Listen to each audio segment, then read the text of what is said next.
let's just move things along. You want to do that thing now where you ask me about Malaysia? We kind of switch roles.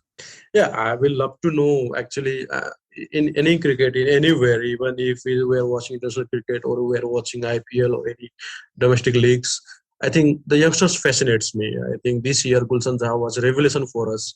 So I know Birandeep Singh is a very good player. I think he Yep, is yep. someone who is you are trying to build a team around. I think he is a future captain as well. So who are the other youngsters that we I look out for this time?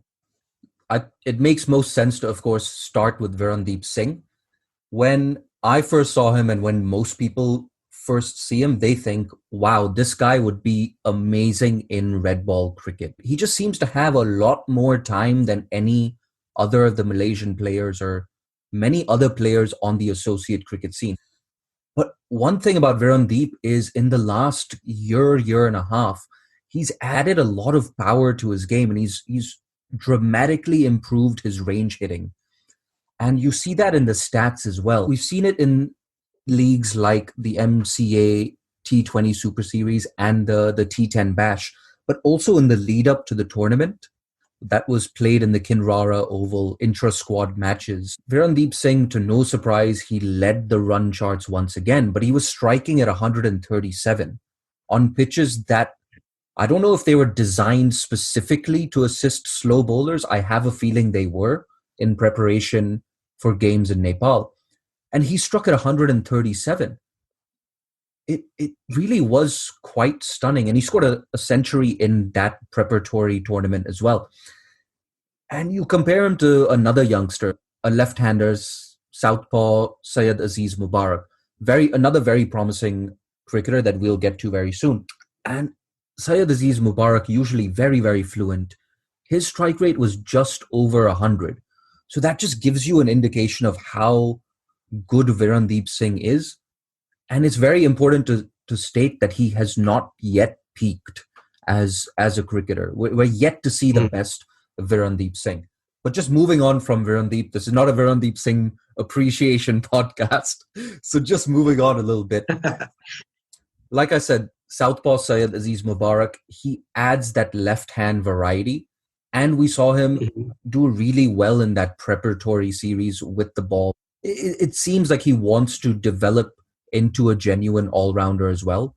And so he does bowl some very useful seam up that's getting more and more Mhm. effective. And I would say Mhm. he probably bangs it in at around 125 or the late 120s. So he's a little nippy and he adds a lot of balance to the squad in that sense. There's every chance that we could see Virandeep opening with Syed Aziz Mubarak, which would be my preferred opening combination. The alternative to that is, of course, former Malaysian skipper Anwar Arudin, who's also a left-hander, up at the top. That's where he played at the ACC Easterns. Malaysia have quite a few options in that sense up top. And of course, you have the experienced head of Faiz Ahmed, the skipper at number Mhm. three, perfect in Yep. that anchor's role. And I think in that 5-0 whitewash of Hong Kong, amazing result. That's where Malaysia discovered, okay, you know what? This is the right position for Ahmed Faiz.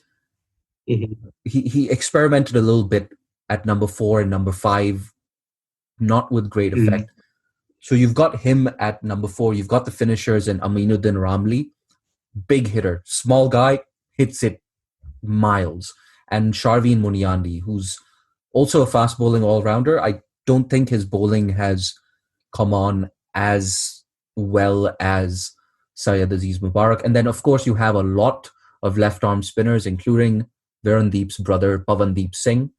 Oh, that's- And I'm actually very, very excited to see how Pavandeep Singh performs in this tournament. I think depending if the pitches play like we expect them to, I think you might see Pavandeep Singh at the top of either the wicket takers chart or at least with one of the Mhm. best economies in the tournament. And guess what? I've left out probably the most exciting Malaysian, Okay. at least in terms of bringing something new to the Malaysian lineup, and that's left arm quick bowler, the fastest bowler in the country, Wafiq Irfan. I don't know how much Nice. you know about him, but there was a game in the MCA T20 Super Series, Mm-hmm. bowling with the new ball. Oh my word! Probably getting it up there at 135 kilometers per hour. The ability to angle it away from the right hander, but also bring it in. It was an absolutely perfect first over where he took 3 wickets, and I don't believe he conceded a single run. Wow. And I say this, there's all this enthusiasm around Wafiq Irfan, but he can be a little bit wayward, and you could see him bowl like 3 4 wides as well in 1 over. So I think Malaysia's fortunes and their ability to challenge, especially the Netherlands, will depend a lot on which version of Wafiq Irfan shows up.